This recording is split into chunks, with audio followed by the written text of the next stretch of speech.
तो मैंने pure pigments जो कि ऑर्गेनिक पिगमेंट्स हैं उनके साथ मैंने पेंट करना शुरू किया। मेरे एक दोस्त हैं सिद्धार्थ, जिन्होंने मुझे ये काम करना सिखाया। मतलब ये आप एक्रेलिक्स ऑयल जैसा नहीं यूज़ करती? ठीक है। एक्रेलिक मैं बहुत कम कभी स्पेशल इफेक्ट के लिए यूज़ करती हूँ कभी लेकिन बहुत कम। जब मुझे कोई बहुत शौक कलर चाहिए होता है तो मैं कभी करती हूँ, पर ज़्यादातर मैं प्योर पिगमेंट से काम करती हूँ जो ऑर्गेनिक होती हैं, कोई मिट्टी की बनी है, कोई ऐसी वनस्पतियों की बनी है, उनसे मैं पेंट करती हूँ। और उससे मुझे और भी उल्लास महसूस होता है कि कम से कम मेरी इस गतिविधि से मेरे आसपास को, मेरी पृथ्वी को कोई नुकसान नहीं पहुंच रहा है। तो ये जो मेरी पेंटिंग्स हैं, ये पृथ्वी के साथ जो मेरा जुड़ाव है, उसकी जो गुरुत्वाकर्षण शक्ति है, उसका मैं उत्सव मनाती हूँ अपने पेंटिंग में, और पृथ्वी को बिना कोई कष्ट दिए हुए। एक तरह से आपकी पेंटिंग कविता है, ऐसा हम बोल सकते हैं। बिल्कुल, मुझे भी ऐसा लगता है कि पेंटिंग और कविता कोई अलग अलग कलाएँ नहीं हैं। रंगों से कविता। बिल्कुल एक रंग। मैं पहले कहा करती थी कि मुझसे कोई पूछता था तो मैं गलती से मेरे मुंह से निकलता था, आई रोट दिस पेंटिंग, मैंने इस पेंटिंग को लिखा इस वर्ष में। तो अगर आप देखेंगे ध्यान से तो ये मेरी पेंटिंग जो है वो लगभग लिखी हुई पेंटिंग भी है, स्क्रिप्ट जैसी हैं। तो मुझे वो लिखने का आनंद उसमें भी मिलता है, लेकिन उस लिखने में मुझे कोई यातना का अनुभव नहीं होता। आप कविता करती हैं तो कविता में क्या आपका सब्जेक्ट होता है? मतलब आपकी जो बेसिक ध्येय आपका क्या होता है? कविता का सब्जेक्ट भी नहीं है, जैसे मेरी पेंटिंग्स का सब्जेक्ट नहीं है। कविता मैं विषय को लेकर नहीं लिखती हूँ, लेकिन मैंने ऑब्ज़र्व ये किया है मैंने पिछले कुछ वर्षों से कि पृथ्वी पे जो संकट आया हुआ है, बिना उसको आइडियोलॉजिकल बनाए हुए मैं कविता लिखती हूँ। पृथ्वी के साथ अपना जो बड़ा सूक्ष्म संबंध मेरा है, और पृथ्वी पे हम लोग मनुष्य की वजह से क्या संकट आया है, ये बात धीरे धीरे मेरी कविता में पिछले कुछ वर्षों में आई है कि हम अंत के कगार पे पहुँचे हैं और मनुष्य की गतिविधियाँ कैसे हमें उस कगार पे ले आई हैं। लेकिन वो बहुत सूक्ष्म ढंग से आता है, उसमें आइडियोलॉजी बिल्कुल नहीं है। नहीं तो आइडियोलॉजी होती तो मैं कविता ना लिखती, मैं कोई निबंध लिखती या पत्रकारिता करती। एक्टिविज्म नहीं है। मेरे बड़े प्रिय लेखक हिंदी के कहा करते थे, लिखने की प्रक्रिया एक ऐसा सूक्ष्म छिद्र है जिसमें से हमारी कृति तो गुजर जाती है लेकिन हम नहीं गुजर पाते। तो जो मैं नहीं गुजर पाती, जो नहीं गुजर पाती हूँ मैं, उस हिस्से से मैं एक्टिविज्म करती हूँ। मैं जैसे कई आंदोलनों के साथ मैं जुड़ी हुई हूँ, भोपाल से भी, नर्मदा से भी, और अपने आसपास के पर्यावरण से। गायों को लेके मुझे मैं भावुक हूँ, बहुत मार्मिकता महसूस होती है जिस तरह से गाय और नदी, इन दोनों पे मनुष्य ने क्या संकट ढाया है। तो वो मैं अलग से उसकी गतिविधि करती हूँ, और उस गतिविधि का भी जो बहुत सूक्ष्म अंश होगा वो मेरी कविता और पेंटिंग में आता है। और आपकी जो पेंटिंग है वो ट्राइबल, यानी तो ऐसा प्रिमिटिव एसेंस होता है, तो उसके बारे में आप बोल सकते हैं, क्योंकि आप नेचर से भी रिलेटेड हैं। अब प्रिमिटिव मैन ऐसा बोलते हैं कि वो रिलेटेड टू नेचर था, ऑब्वियसली वो ज़्यादा सेंसिटिव था। तो आपकी पेंटिंग भी ऑलमोस्ट सिमिलर होती हैं। आपने बोला आप नेचर से बहुत प्रभावित हैं, तो उसके बारे में थोड़ा बोलिए। नागेश, मैं आपको पहले दाद देती हूँ इस बात की कि ये जो मेरा मूल आप कह सकते हैं, जो जिस चीज़ से मेरी पेंटिंग करने की इच्छा होती है, वो भीमपेटका की जो केव पेंटिंग्स हैं, पैलियोलिथिक केव पेंटिंग्स, मैंने ऐसी बहुत सी जगह पूरी दुनिया भर में देखी हैं जहाँ कई हज़ारों वर्ष पहले का मनुष्य या मनुष्य से भी पहले जो भी अंकित हुआ होगा चट्टानों पे, उसे देखकर जो एक सायास प्रक्रिया नहीं रहती, क्योंकि हम हैं तो वहीं से हम आए हैं। उन छवियों को देख के मनुष्य अपने, जैसे गालिब कहा करते थे, गमे हस्ती को दूर करने के लिए, वो मनुष्य केवल कम्युनिकेट करने के लिए नहीं चित्र बनाते थे, और वो अपनी गमे हस्ती को दूर करने के लिए चित्र बनाया करते थे। तो वो जो इतनी आदम छवियाँ मैं देखती हूँ चट्टानों पे और गुफाओं में, और पूरी दुनिया में घूम के देखती हूँ, लगभग पगलाई हुई सी देखती हूँ, वो मुझ पर बहुत गहरा असर करते हैं। लेकिन मैं उस असर को मैं एक तरह से अपने कॉन्शियस मन से, मैं सायास रूप से उसको अपनी पेंटिंग में नहीं लाती हूँ, लेकिन वो जैसे हर कलाकार के साथ होता है कि आपकी छननी इतनी सूक्ष्म रहती है कि आपको नहीं पता कि कौन सी चीज़ उसमें से गुजर रही है। लेकिन आपने बिल्कुल सही पकड़ा कि वो जो छवियाँ हैं केव पेंटिंग्स की, शैल चित्रों की, वो ज़रूर आपको इनमें दिखेंगी। ये आपका प्रोसेस कैसे होता है? नागेश, कविता के साथ भी प्रोसेस बिल्कुल वही होता है, पेंटिंग जैसा ही, कि शरीर का एक तापमान जैसा बन जाता है। मैं उसको बयान नहीं कर सकती कि आप सुबह उठते हैं और आपको लगता है कि बस मुझे तुरंत ही बैठ जाना है, तो या फिर कभी आप घूम रहे हैं, बस में बैठे हुए, ट्रेन में बैठे हुए, तो आसपास बहुत भीड़ धक्कड़ है, बहुत रेला पेला है, लेकिन आपको उसी वक्त लिखना है।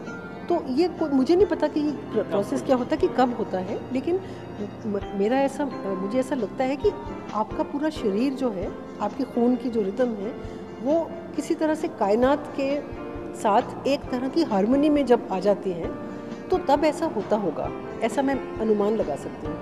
रेजिडेंसी आपने की है स्वीडन में और अलग अलग देशों में, अलग अलग स्टेट्स में, तो उसके बारे में थोड़े बोलिए, कविता के बारे में।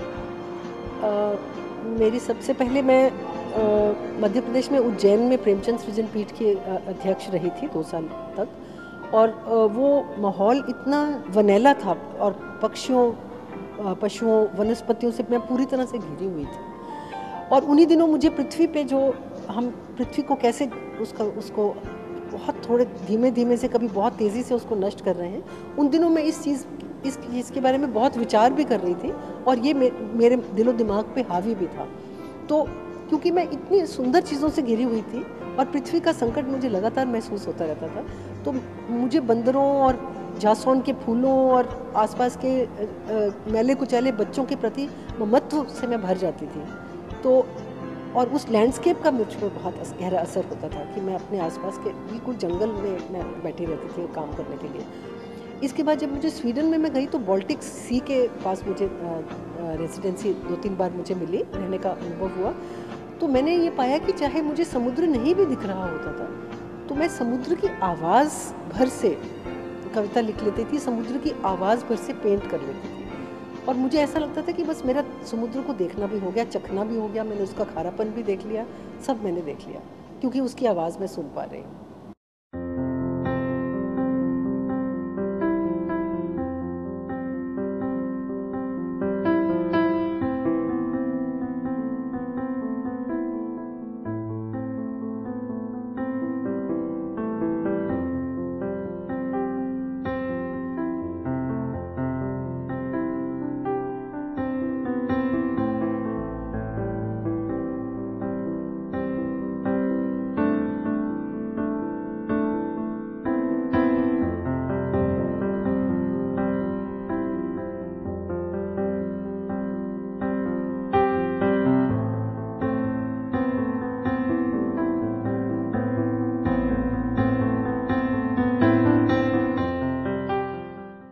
आमचे बरोबर आसा वासुदेव घोष, हो कोलकाता रावता, मुंबय ताजो स्टुडियो आसा, आनीक लिटरेचराचेर इन्फ्लुअन्स आसा आनी ताजे वयल्यान तो पेंटिंगां करता।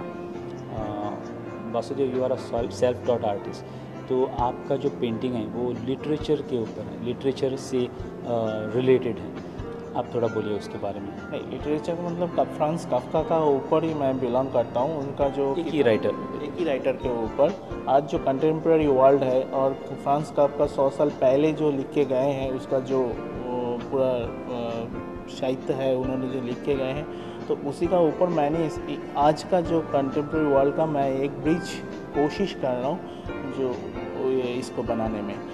पिक्टोरियल मतलब पेंटिंग का हिसाब से तो ये एक लैंडस्केप है, एक ब्रिज है, जो ये आपका पेंटिंग मोस्टली लैंडस्केप्स है। लैंडस्केप है, लेकिन अगर इनर टेक्स्ट अगर देखा जाए तो मैं काफ्का के बिलोंग करता हूँ, और उसी का ऊपर मैंने नॉन फिक्शन वैसे मैंने ये ट्राई कर रहा हूँ। इसके पहले आप क्या करते थे, मतलब फ्रांस काफ्का ही आपका इंस्पिरेशन था? और एक्चुअली इसका पहले जो थे, हमारे पास में एक बनारस सिटी है जो कलकत्ता से खूब यूपी में है, वो Banaras city is the holiest city in Asia, oldest city.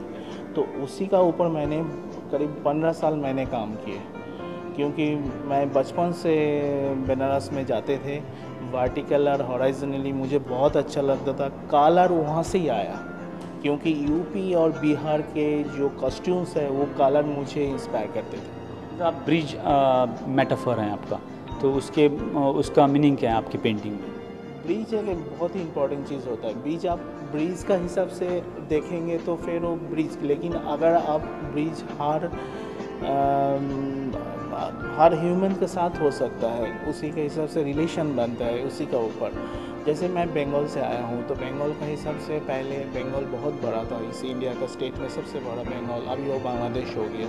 तो वो जो पार्टीशन का टाइम में जिसमें बहुत सारे रिफ्यूज़ी आए, हमारा पिताजी उसका आगे भी रिफ्यूज़ी उसी टाइम में, लेकिन पंजाब का हिसाब से जो उसका हिसाब से जो प्लान करके जो डिवाइड हुआ है, बंगाल में ऐसा नहीं है, अभी भी वो सर्वाइव कर रहा है। क्योंकि नॉर्थ बंगाल में आप जाइएगा तो किसी का घर इधर तो किसी का खेती बांग्लादेश में अभी भी, इसी का अभी कंटेम्प्रेरी इशू भी है। हमारा इधर चीफ मिनिस्टर भी कर रहे हैं, उसका कोशिश कर रहा है इनको, इन लोग बहुत सारे वहाँ पे जो छोटे छोटे जगह है जहाँ पे जो लोग रहते हैं, वो इसी का ऊपर अभी तक उसका ना आइडेंटिटी बना, ना किस कौन देश का बनेगा, ये बहुत ज़रूरी है। तो ये जो छोटे छोटे ये कहाँ से ब्रिज कनेक्ट करेंगे, अगर ये कनेक्ट कर सकते हैं तो एक बढ़िया ब्रिज। हमारे एक एमिनेंट आर्टिस्ट अभी नहीं है, सोमनाथ होड, उन्होंने काफ़ी रिफ्यूज़ी के ऊपर उन्होंने काम किए हैं। उस टाइम भी एक ब्रिज का हिसाब से बहुत सारे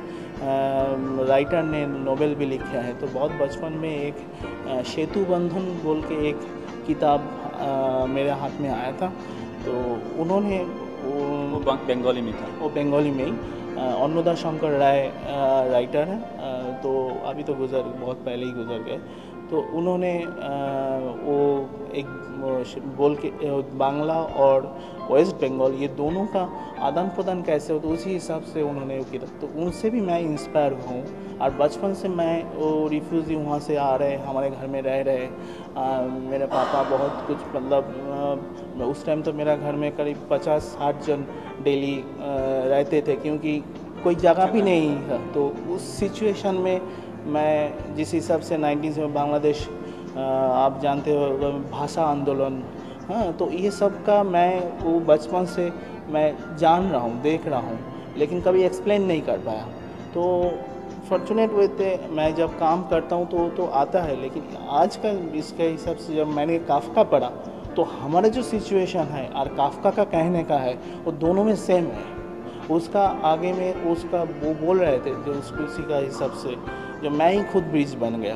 तो हर ऑब्जेक्ट को उसके अंदर में जान दे सकता है। तो काफ्का का ये जो देखने का सोचने का जो है, वो मुझे बहुत सारी इंस्पायर करता है। मैं हर चीज़ में वो देख सकता हूँ, काफ्का के आंखों से मैं कब देख सकता हूँ, क्योंकि उसके लिटरेचर में वो पूरी लिखा, मतलब उसका पढ़ने का बाद वही मुझे लगता है जो काफ्का का हिसाब से हर जगह में नहीं होता है। काफ्का जर्मनी में लिखे हैं, उसका बाद यहाँ पर ट्रांसलेट हुआ, तो लेकिन ये जो कॉन्सेप्ट है वो हर स्पेयर में होता है, मतलब हर सोसाइटी में होता है, हर सोसाइटी में होता है।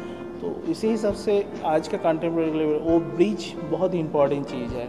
आज जो हम लोग एग्जीबिशन कर रहे हैं, तो वो यहाँ के आर्टिस्ट के ऊपर ही हमने 2 साल पहले उनसे मिले थे, तो वो भी एक ब्रिज बन गया, जैसे आपसे हम मिल रहे हैं, तो ये भी एक ब्रिज है।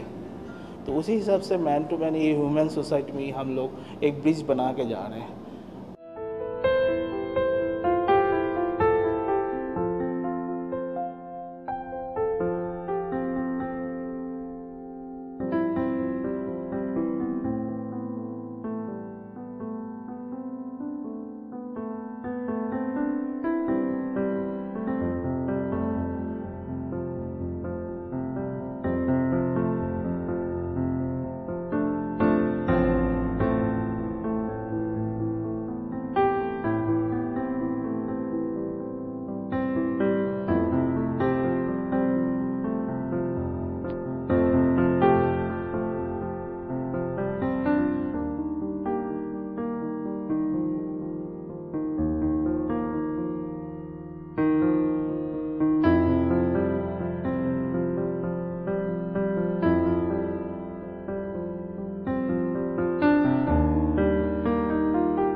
एन्सेम्बल नावाचें एक्झिबिशन तुमी पळयलें, भोपाळचे काही आर्टिस्ट, कलकत्ताचे काही आर्टिस्ट अशें मेळून ताणें पेंटींग एक्झिबिशन, पेंटिंगां तुमकां आवडलीं आसतलीं।